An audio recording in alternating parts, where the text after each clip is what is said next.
Welcome back. In our last lesson, we talked about the metric system, and our metric system is a nice base 10 system, meaning it's just like our place value where we start with a basic unit like meters, 1, and every time I go to another unit, it's 10 times smaller to the right. So a tenth of a meter is a decimeter, a hundredth of a meter is a centimeter, and a thousandth of a meter is a millimeter. Whoops, missing a 0 there.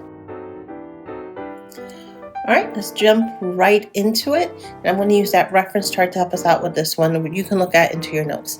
Jill and Erica made 4 gallons of lemonade for their lemonade stand. How many quarts did they make? If they charge $2 per quart, how much money will they sell? All right, they're really asking us for 2 things here. One, they want to know how many quarts are in 4 gallons, so there's a conversion. And then we want to figure out how much they make if they sell each quart for $2. So there's 2 steps happening here. Using your chart, you're going to be able to find this information. We know she has 4 gallons of lemonade, and so you would look at the conversion chart, which you can use for the state test, to figure out that 1 gallon equals 4 quarts. And we also know this also is true. 1 quart is equal a fourth of a gallon. So we have 2 true rates here to work with. We're going to use that guide to confirm our units, which I know it's absolutely there. We're going to use math to organize the information, cross multiply, and then we're going to calculate for the unknown. So this is our plan.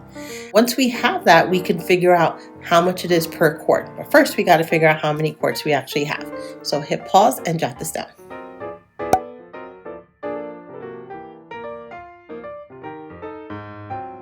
All right, we have our conversion written right here. We have our 1 gallon is 4 quarts. So we have that information there. So that's the one I'm probably going to use. Let's set up our table for math. And gallons and quarts. Just making sure I have both of them written down. So we're going to start with the unit we know from our chart. We know 1 gallon is 4 quarts. And we know we have 4 gallons. So how many quarts do we have? I can cross multiply here, but you can probably also just figure out what that is just using your math facts. But just to get into habit, so I'm used to it, it'll help us in our next unit. We have 16 and 1 times the number. I want to get us used to doing equations in some algebra. So 16 is equal to 1 times the number. So I could just do 16 divided by 1 gives us that number. So I have 16 quarts. So that's the first part of the problem. We have 16 quarts. And we also know that is $2 per quart. So for every quart it is $2. So we're just going to multiply 16 quarts times $2 is equal to $32 after they sell. So let's write all this down. They have 16 quarts of lemonade at $2 a quart. They can sell all the lemonade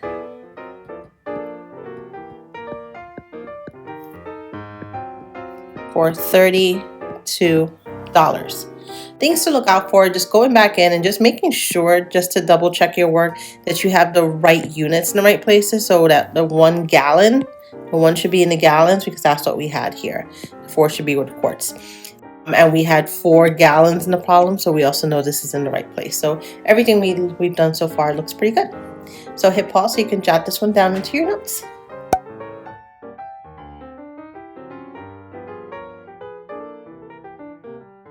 I put a little bit more practice in here just to get us used to customary units because with metric system it's pretty easy, but here we use different names for things. So for example, for lengths, for metric, these were just meters. But look at all the different units we have for length. We have feet, yards, miles, and inches. So there are all these different ways we can measure things with length. For weight, we were using grams with metric system, and here we have pounds, ounces, and tons. And you can just see, like, just take a look and see how it's just something you'd have to almost remember. Like 1 ton is 2,000 pounds, but 1 pound is 16 ounces. So they're not always easy numbers to remember. Same thing with miles. 1 mile is 5,280 feet. This was a number I just used to memorize. 1 yard is 3 feet. 1 foot is 12 inches. For liquids, we no longer have liters. So we have ounces, cups, pints, gallons, quarts. And again, the gallon man story helps a lot for these. So again, if you need to refresh, go and watch the other video. It's much better. Or you could always just look at this little chart. And then we have time, units of time. Look at all the different ways we measure time. That is not done by the metric system. Seconds, minutes, hours, days, weeks, years, and they are absolutely not done in a base 10 system. So what you would do is you would look at this chart and you try to find the 2 things you want. In this case, I have inches and feet, and you'd have to find it. So I'm looking here and I know 1 foot is equal to 12 inches. So I look for those units, and now I can fill out that answer. 12 inches is equal to 1 foot. So the ratio of inches to feet is 12 to 1. And now I can do the other one, foot and inches. So 1 foot is 12 inches. So feet to inches would be 1 to 12. So it just flips around the other way, and we're looking at the order.